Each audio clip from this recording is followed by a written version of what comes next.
That's too far, too far. Clear. No, that's fine. That's fine.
Some TV stuff.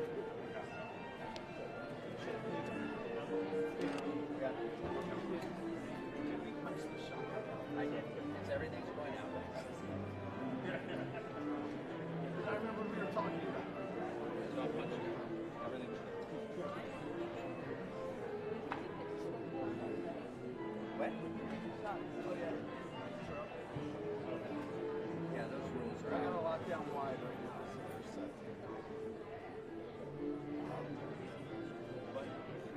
Everything's fair game unless you're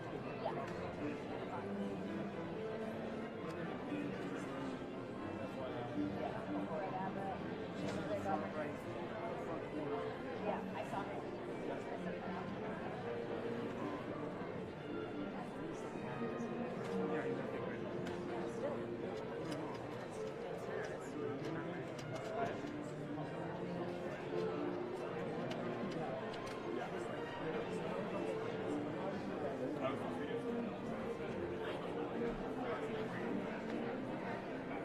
Greg Abbott.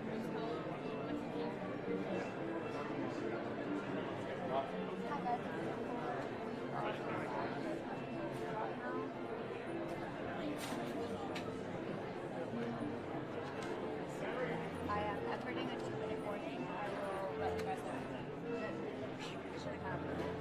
Yes. Abbott, Braun, DeWine.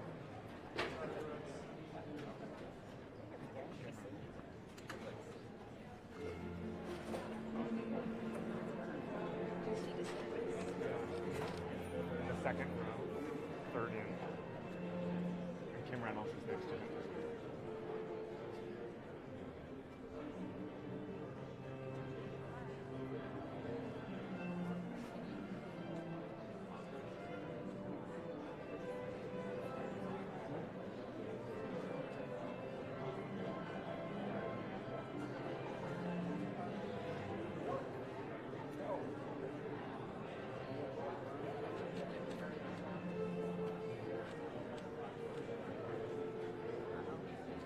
Yes, you can.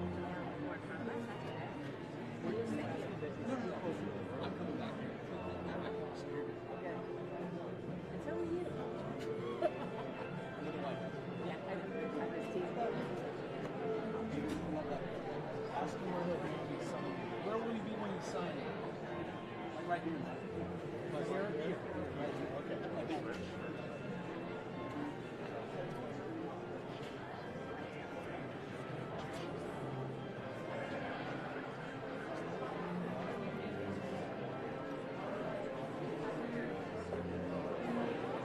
What are you doing, Serena?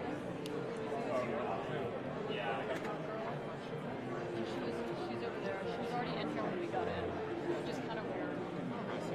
She was over there.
up on here a little bit. Let's make sure that doesn't bother you, okay?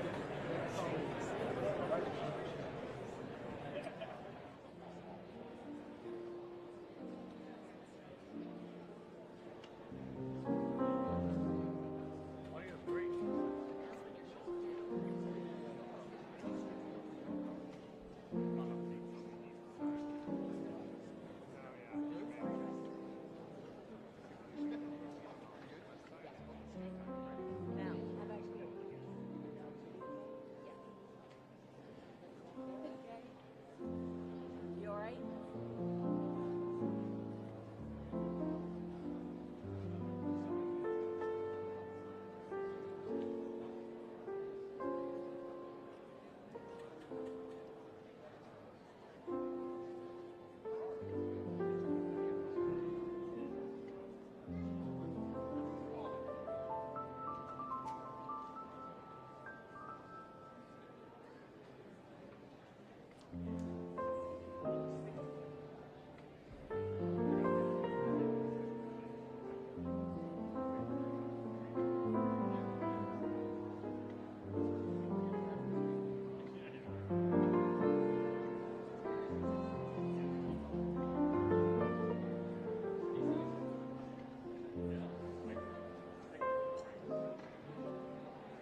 and gentlemen, the President of the United States.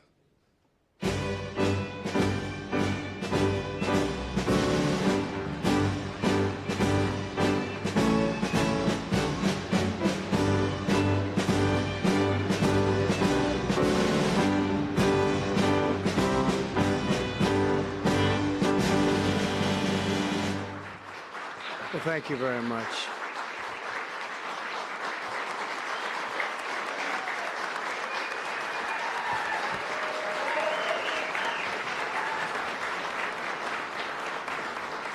Thank you very much, everyone. And I'd like to start by saying that our country is doing very well. Things are, as you can see, doing quite well. Please sit down. Before we begin, I just want to announce that I signed a proclamation a few moments ago honoring the 250th anniversary of Patrick Henry's famous speech to the Second Virginia Convention, in which he declared very well-known, very famous words, "Give me liberty or give me death." Has anyone heard the phrase? I think most of you have.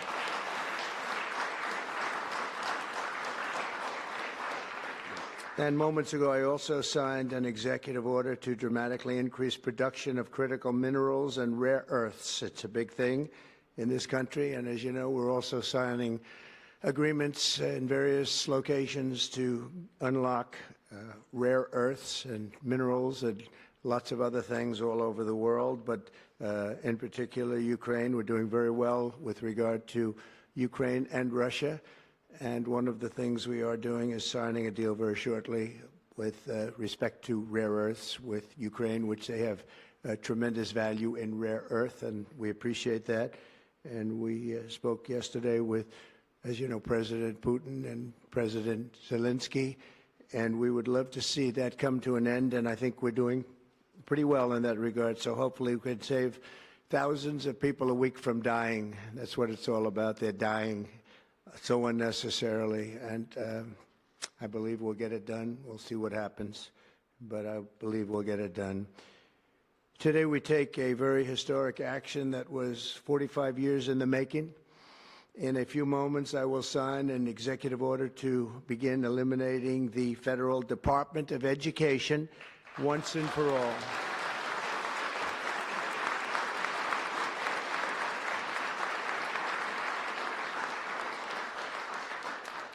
And it sounds strange, doesn't it? Department of Education, we're going to eliminate it, and everybody knows it's right.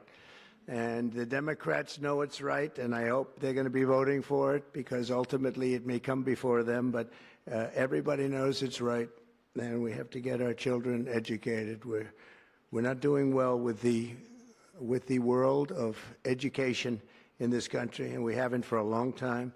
And we're pleased to be joined today by the woman who I chose because she's an extraordinary person, and hopefully she will be our last Secretary of Education, Linda McMahon. Linda, thank you.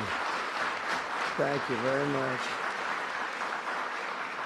That's another interesting statement. It's an interesting opening, right? But it's true, and people, you know, it's been amazing how popular this has been. I tell people that this is what I'm doing today, and they say, oh, it's about time. Everybody says it. Republicans and Democrats have said it. They're all saying it. Also with us are some terrific people. Governors Greg Abbott. Greg, thank you very much. Governor Ron DeSantis, thank you very much, Ron. Mike Braun, congratulations on your victory, Mike. That was a big one. Mike DeWine, thank you very much, Mike. Jeff Landry. Jeff, thank you very much, Jeff. Bill Lee, thank you. Governors, all governors. Brad Little. Brad, thank you very much. Where are you, Brad? Hi, Brad. Jim Pilan, thank you very much, Jim. And Kim Reynolds. These are all people very interested in education. And I even see Dan Patrick over there, my friend Dan Patrick. We're joined also by Representatives Tim Walberg and Virginia Fox, Rick Allen, Michael Rulli, and again, Dan Patrick. Thank you very much, Dan. You've been a great friend of ours. And State Attorneys General Ken Paxton. Ken, I see you there.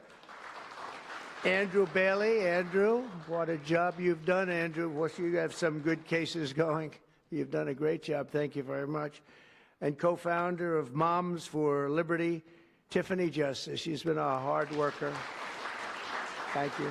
Thank you, Babe. Thank you, Tiffany.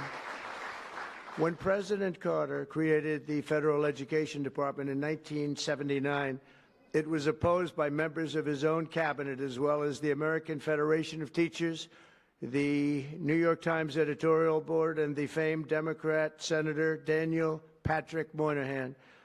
History has proven them right, absolutely right. After 45 years, the United States spends more money on education by far than any other country, and spends likewise by far more money per pupil than any country, and it's not even close. But yet we rank near the bottom of the list in terms of success. It's an amazing stat. Those are two stats you don't want: the most money spent per pupil, and you're at the bottom of the list. And that's where we are, like it or not, and we've been there for a long time. 70% of 8th graders are not proficient in either reading or in math. 70%. 40% of 4th graders lack even basic reading skills, can't read. Students in our public elementary and middle schools score worse in reading today than when the department opened, by a lot. In Baltimore, 40% of the high schools have 0 students who can do basic mathematics. Not even the very simplest of mathematics. I said, give me your definition of basic, and they're talking about like adding a few numbers together. Despite these breathtaking failures, the department's discretionary budget has exploded by 600% in a very short period of time, and it employs bureaucrats in buildings all over Washington, D.C. And as a former real estate person, I will tell you, I ride through the streets of Washington and it says Department of Education, Department of Education. I said, how do you fill those buildings? It's crazy what's happened over the years. I'm pleased to report that after offering these federal employees 2 generous buyout options, and they were very generous, and they're good people, but they were very generous. My administration has initiated a reduction in force, and we're already cutting numbers that were really surprising to a lot, that we were able to do it so successfully. And we've cut the number of bureaucrats in half. 50% have taken office, which is great. Thank you. Under the action I'm taking today, a small handful of Democrats and others that we have employed for a long time, and there are some Republicans, but not too many, I have to be honest with you. But the department's useful functions, and such as, and they're in charge of them: Pell Grants, Title I funding, resources for children with disabilities and special needs will be preserved, fully preserved. They're all going to be so. If you look at the Pell Grants, it's supposed to be a very good program. Title I funding and resources for children with special disabilities and special needs, they're going to be preserved in full and redistributed to various other agencies and departments that will take very good care of them. And that's very important to Linda, I know, and it's very important to all of us. But beyond these core necessities, my administration will take all lawful steps to shut down the department. We're going to shut it down, and shut it down as quickly as possible. It's doing us no good. We want to return our students to the states, where just some of the governors here are so happy about this. They want education to come back to them, to come back to the states, and they're going to do a phenomenal job. You know, if you look, Denmark, Norway, Sweden, I have to tell you, I give them a lot of credit. China's top 10. And so we can't now say that bigness is making it impossible to educate, because China is very big. But you have countries that do a very good job in education. And I really believe, like some of the governors here today, from states that run very, very well, including a big state like Texas, but states that run very well are going to have education that will be as good as Norway, Denmark, Sweden, and those top Finland, those top countries that do so well with education. I think they'll do every bit as well. And what do you think about that, Governor? Do you agree? Huh? I think so. Ron, do you agree? I think so. Florida? Iowa? That's right. I really believe that. They'll be as good as any of them. And then you'll have some laggards, and we'll work with them. And we can all tell you who the laggards will be right now, probably, but let's not get into that. But we'll work with them, and we're going to make them, they'll do a job. I think they'll do a job, and they'll go to sections of the state. For instance, New York, you'll have a Manhattan, and you'll have a Suffolk County, and you'll have Nassau County, and you'll have Westchester County. You'll do 4 or 5 or 6 of them. You have upstate New York, and those counties, I think, are going to do very well. And I think ultimately Manhattan should do very well. But we'll break it down into sections, and I think it'll be really, really good. And they're going to be probably the tougher ones, but I think they have a chance to do really well. But we're going to be returning education very simply back to the states where it belongs, and this is a very popular thing to do, but much more importantly, it's a common sense thing to do, and it's going to work. Absolutely, it's going to work. And I can tell you from dealing with the governors and others in the state, they want it so badly. They want to take their children back and really teach their children individually. Probably the cost will be half, and the education will be maybe many, many times better. So we look forward to this. I want to just make one little personal statement. Teachers, to me, are among the most important people in this country, and we're going to take care of our teachers. And I don't care if they're in the union or not in the union. That doesn't matter. But we're going to take care of our teachers, and I believe the states will take actually better care of them than they are taken care of right now. They'll work all sorts of systems and even merit systems. Those great teachers are going to be maybe a little bit better rewarded, or maybe that's the way it should be, but the states are going to make that decision. But we're going to love and cherish our teachers along with our children, and they're going to work with the parents, and they're going to work with everybody else, and it's going to be an amazing thing to watch, and it's really going to be something special. And Linda, you're presiding over something that's so important, and you're going to do a fantastic job, just like you have your whole life. I know your whole life I've been watching you. I've been watching you for a long time. She's had nothing but success. So it's tremendous to have you, and hopefully you won't be there too long, but we're going to find something else for you, Linda, okay? So this will conclude what we are talking about with respect to our most cherished group of people, and that's our children. We want to have our children well educated. We want them to love going to school. We have examples of it. Look at those beautiful, bright-eyed faces. They are so smart. They're so smart. And with that, I'm going to come down, and we're going to sign a very important document, and we're going to be on our way. People have wanted to do this for many, many years, for many, many decades. And I don't know, no president ever got around to doing it, but I'm getting around to doing it, so thank you very much.